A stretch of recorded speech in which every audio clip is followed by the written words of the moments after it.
Supreme court ने झारखंड में बांग्लादेशी घुसपैठ से जुड़े मामले में केंद्र को जारी किया नोटिस। सुप्रीम कोर्ट ने झारखंड में बांग्लादेशी घुसपैठ की जांच से जुड़े मुद्दे में राज्य सरकार की याचिका पर शुक्रवार को सुनवाई करते हुए केंद्र सरकार को नोटिस जारी किया। झारखंड हाईकोर्ट ने इस मामले में एक जनहित याचिका पर 20 सितंबर को सुनवाई पूरी करने के बाद घुसपैठ की जांच के लिए केंद्र और राज्य सरकार की फैक्ट फाइंडिंग कमेटी बनाने का आदेश दिया था। झारखंड की सरकार ने हाईकोर्ट के इसी फैसले को चुनौती देते हुए सुप्रीम कोर्ट में याचिका दायर की। सुप्रीम कोर्ट के जस्टिस सुधांशु धुलिया और जस्टिस ए अमानुल्लाह की बेंच ने इस मामले में केंद्र सरकार को पक्ष रखने को कहा है और मामले की सुनवाई 3 दिसंबर तय की है। झारखंड हाईकोर्ट ने अपने आदेश में फैक्ट फाइंडिंग कमेटी के लिए राज्य सरकार को 2 अधिकारियों का नाम सुझाने को कहा था। सुप्रीम कोर्ट ने हाईकोर्ट के इस आदेश पर अगले 2 हफ्ते तक रोक लगाने का आदेश दिया है।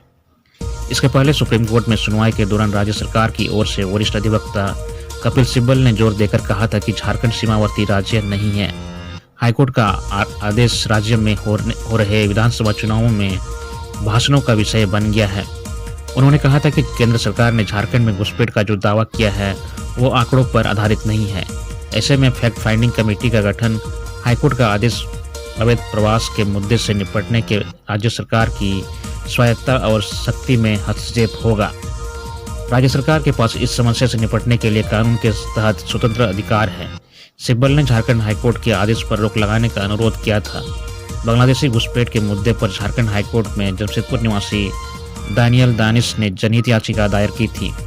याचिका में गोड्डा, जामताड़ा, पाकुड़, दुमका, साहेबगंज और देवघर जिले में बड़े पैमाने पर अवैध प्रवास और घुसपैठ का आरोप लगाया गया था। रातू रोड में पीएम मोदी का होगा ऐतिहासिक स्वागत। 10 नवंबर को प्रधानमंत्री नरेंद्र मोदी रातू रोड में भाजपा प्रत्याशियों के पक्ष में रोड शो करेंगे। इस रोड शो के कार्यक्रम की जानकारी को लेकर रक्षा राज्य मंत्री संजय सेठ ने अपने केंद्रीय कार्यालय में पत्रकारों से बातचीत की। बातचीत में रक्षा राज्य मंत्री ने कहा कि प्रधानमंत्री जी का विशेष स्नेह झारखंड को हमेशा से मिलता रहा है। योजनाओं की सौगात के माध्यम से और झारखंड में विभिन्न अवसरों पर खुद आकर प्रधानमंत्री जी ने हमेशा स्नेह दिया है। अभी विधानसभा चुनाव के पूर्व प्रधानमंत्री 10 नवंबर रविवार को रांची में भव्य रोड शो करेंगे। शाम 4 बजे से यह रोड शो ओटीसी ग्राउंड से शुरू होकर मेट्रो गली, दुर्गा मंदिर होते हुए न्यू मार्केट, रातू रोड चौक पर समाप्त होगा। प्रधानमंत्री के स्वागत में रांची के आसपास के क्षेत्र से 20,000 से अधिक बाइक सवार रांची आएंगे। रांची से बाहर से आने वाले वाहनों के लिए पार्किंग की व्यवस्था हेहल, पंडरा और ITI के समीप की गई है। इसके अतिरिक्त पारंपरिक छऊ नृत्य के माध्यम से कलाकार प्रधानमंत्री का स्वागत करेंगे। 501 ब्राह्मण शंख घड़ियाल बजाकर प्रधानमंत्री के विजय संकल्प को अपना आशीर्वाद देंगे। वहीं अलग अलग स्थान पर विभिन्न मंचों के माध्यम से प्रधानमंत्री का पारंपरिक स्वागत किया जाएगा। सिख समाज भी पीएम के अभूतपूर्व स्वागत को तैयार है। पूर्व में भी प्रधानमंत्री नरेंद्र मोदी जी का स्वागत रांची की जनता ने ऐतिहासिक रूप से किया है। एक बार फिर रांची की जनता और भाजपा कार्यकर्ता प्रधानमंत्री के स्वागत को लेकर उत्सुक और उत्साहित हैं। प्रधानमंत्री नरेंद्र मोदी के दौरे को लेकर एसपीजी की टीम पहुंची रांची। रोड शो के दौरान रहेगी कड़ी निगरानी। प्रधानमंत्री नरेंद्र मोदी के दौरे के मद्देनजर शुक्रवार को एसपीजी की टीम रांची पहुंच गई है। प्रधानमंत्री 10 नवंबर को झारखंड दौरे पर आएंगे। वहां राजधानी रांची में वह रोड शो करेंगे। मोदी का रोड शो कार्यक्रम ओटीसी ग्राउंड से रातू रोड चौक तक होगा। दूसरी ओर रांची पुलिस भी मोदी के आगमन और रोड शो को लेकर सुरक्षा के पुख्ता इंतजाम करने में जुटी हुई है। 2.5 किलोमीटर तक होने वाले इस रोड शो के दौरान सुरक्षा व्यवस्था में किसी प्रकार की चूक न हो, इसको लेकर झारखंड पुलिस मुख्यालय के निर्देश पर सुरक्षा व्यवस्था के कड़े इंतजाम किए जा रहे हैं। Ranchi DIG, SSP, city SP, कोतवाली DSP सहित कई पुलिस अधिकारी लगातार सुरक्षा व्यवस्था का जायजा ले रहे हैं। लोहरदगा में बोले राहुल गांधी, संविधान को फाड़ कर फेंकना चाहती है बीजेपी। राहुल गांधी लोहरदगा और सिमडेगा में चुनावी रैली को संबोधित किया। उन्होंने बीजेपी पर बड़ा आरोप लगाते हुए कहा कि ये संविधान को फाड़ कर फेंकना चाहते हैं, लेकिन हम इसे बचाना चाहते हैं। इस मौके पर उन्होंने 5 गारंटी भी दी। राहुल गांधी ने लोहरदगा की रैली में मौजूद लोगों से कहा कि भाजपा के लोग आपको वनवासी कहते हैं, जबकि संविधान में आपके लिए आदिवासी शब्द का प्रयोग किया गया है। आदिवासी ही इस देश के पहले मालिक हैं। वनवासी का मतलब होता है कि जंगल में रहने वाले लोग, यानी कि हिंदुस्तान को चलाने में आपका अधिकार नहीं होगा। राहुल गांधी ने बीजेपी पर निशाना साधते हुए कहा कि आदिवासी जल, जंगल, जमीन का फायदा ये अडानी और अंबानी को देना चाहते हैं। उन्होंने आगे कहा कि देश में आदिवासी की आबादी 8% है, ओबीसी की आबादी 50%, दलितों का 10% और अल्पसंख्यक का 15% ही है। लेकिन अगर आप देखें तो देश के बड़े संस्थानों में इन सब की भागीदारी बहुत कम है। इस कारण से आपको आगे बढ़ने नहीं दिया जा रहा।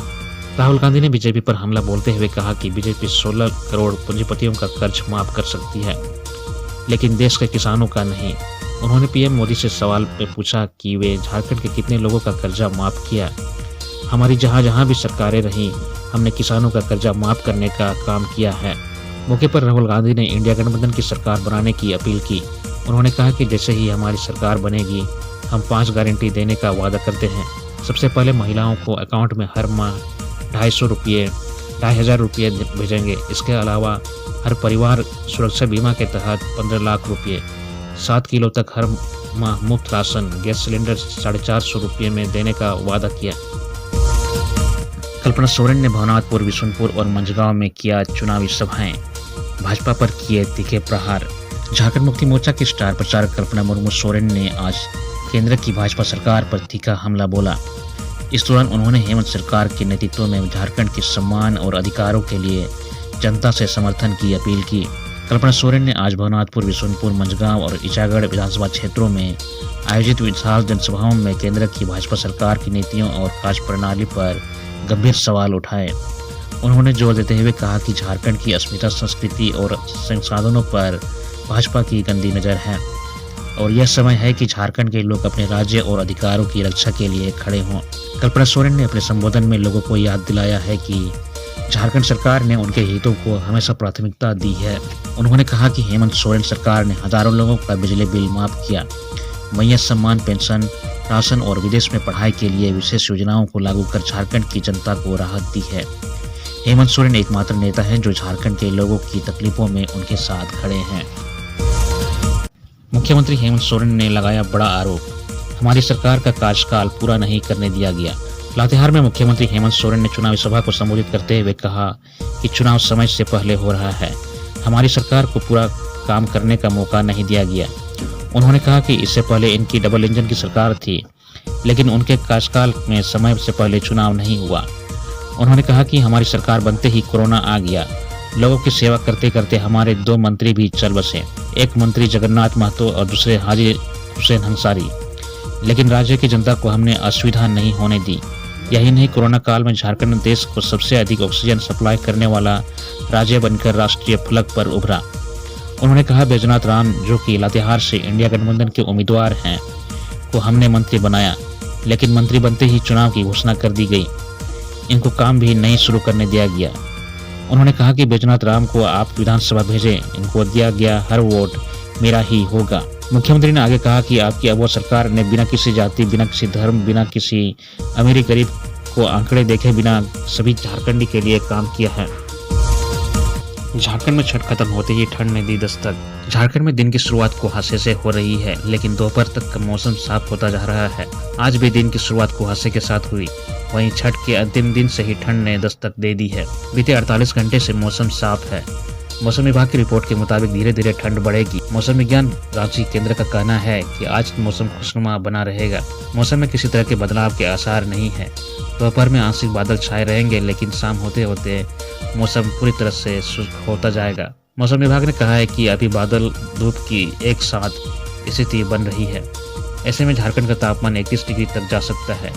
इस वजह से दिन दोपहर हल्की गर्मी का एहसास जरूर हो सकता है। जहां तक रही जिलों के तापमान की, तो देवघर, धनबाद, दुमका, गिरिडीह, गोड्डा, जामताड़ा, पाकुड़ और साहेबगंज में अधिकतम 31 डिग्री और न्यूनतम 20 डिग्री रहने की संभावना है। आज सुपार्टी ने जारी किया घोषणा पत्र, गरीब परिवारों को सालाना 1,21,000 रुपये देने का किया संकल्प। भारतीय जनता पार्टी की सहयोगी पार्टी आजसू ने आगामी विधानसभा चुनाव को लेकर शुक्रवार को घोषणा पत्र जारी किया, जिसमें राज्य के प्रत्येक गरीब परिवारों को सालाना 1,21,000 रुपये वित्तीय सहायता देने का वादा किया है। आजसू पार्टी के प्रमुख सुरेश महतो ने घोषणा पत्र जारी करते हुए घोषणा की कि अगर उनकी पार्टी सत्ता में आती है तो महिलाओं को सरकारी नौकरियों में 33% आरक्षण दिया जाएगा। उनकी सुरक्षा के लिए एक आयोग भी बनाया जाएगा। उन्होंने कामकाजी महिलाओं के लिए एक हॉस्टल स्थापित करने का भी वादा किया है और उन्होंने कहा कि प्रत्येक नागरिक को 25 लाख रुपए स्वास्थ्य बीमा भी दिया जाएगा। उन्होंने कहा कि पढ़े लिखे युवाओं के लिए इंटर्नशिप के दौरान युवाओं को 6 से 25,000 तक की वित्तीय सहायता दी जाएगी। जो छात्र इंटर्नशिप में शामिल नहीं होने वाले युवाओं को प्रति माह 2,500 रुपये दिए जाएंगे। हजारीबाग में कार से 2.5 करोड़ की अफीम और 29 लाख रुपये नकद किया गया जब्त। हजारीबाग पुलिस ने कार से 2.5 करोड़ रुपए की अफीम और 29 लाख रुपए केस के साथ एक अफीम तस्कर को गिरफ्तार किया है। पकड़ा गया तस्कर चतरा जिला के नवालौंग थाना क्षेत्र के लमटा गांव का विजय कुमार है। इसकी निशानदेही पर रांची में छापेमारी की गई। गिरफ्तार तस्कर ने पुलिस को बताया कि वह खोटी से अफीम उठाता था और पंजाब एवं हरियाणा में इसकी सप्लाई किया करता था। ये जानकारी एसपी अरविंद कुमार सिंह ने दी है। पुलिस को गुप्त सूचना मिली थी कि एक कार से भारी मात्रा में अफीम लेकर तस्कर दिल्ली कोलकाता हाईवे से बिहार की ओर जा रहा है। इसके आधार पर बड़ी एसडीपीओ अजीत कुमार विमल के नेतृत्व में चौपारण थाना क्षेत्र के केंदुआ मोड़ के समीप सभी वाहनों की सघन जांच की जाने लगी। इसी क्रम में कार को पुलिस ने रोकने का इशारा किया। पुलिस को देखते ही चालक तेजी से वहां से भागने लगा।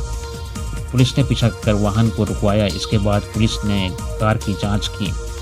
कार की सीट के नीचे 5 पैकेट चेचिस के दोनों ओर बनाए गए स्पेशल बॉक्स से 16 पैकेट अफीम जब्त की गई। वाहन चला रहे चालक को पुलिस ने पकड़ लिया। जब्त अफीम की निशान की पुलिस ने डीडी किट से जांच कराई। गिरफ्तार तस्कर की निशानदेही पर रांची में छापेमारी की गई।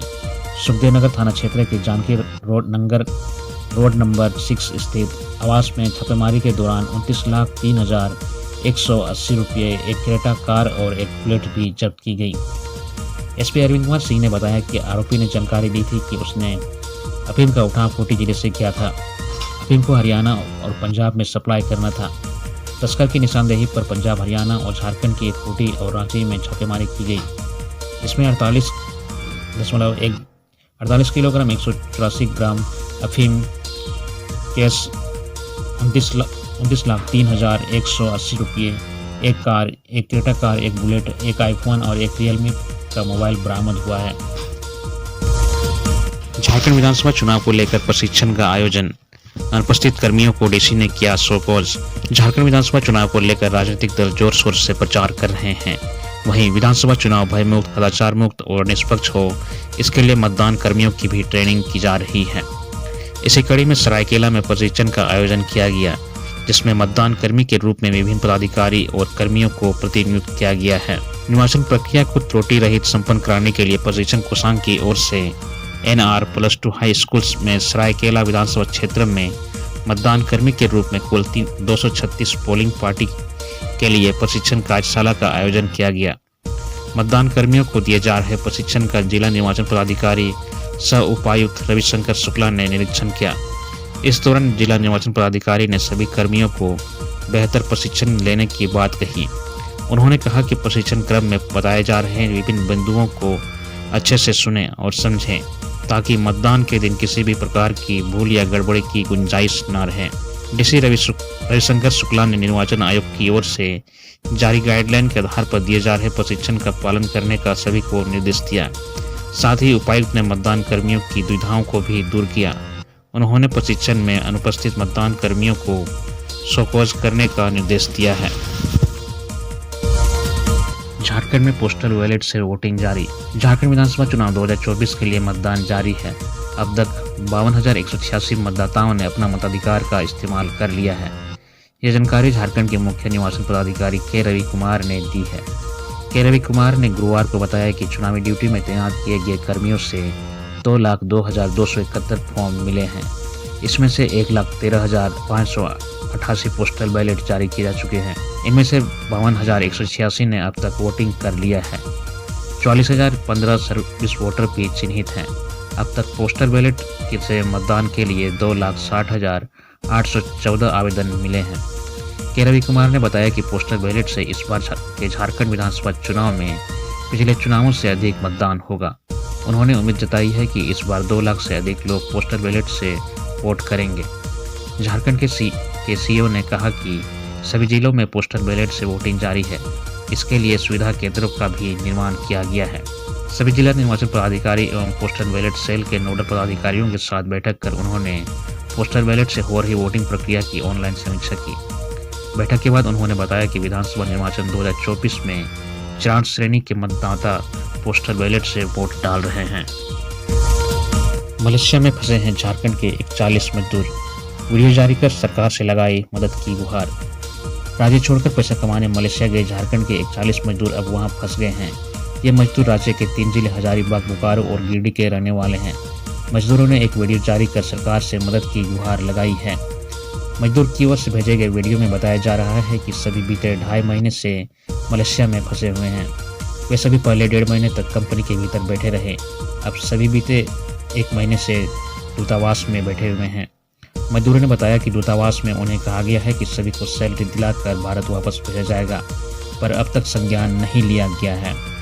मजदूर जिस कंपनी में काम करने गए वहां 3 महीने से सैलरी नहीं दी गई है। मजदूरों का कहना है कि हमने राज्य सरकार और भारत सरकार से मदद की पहले भी गुहार लगा चुके हैं।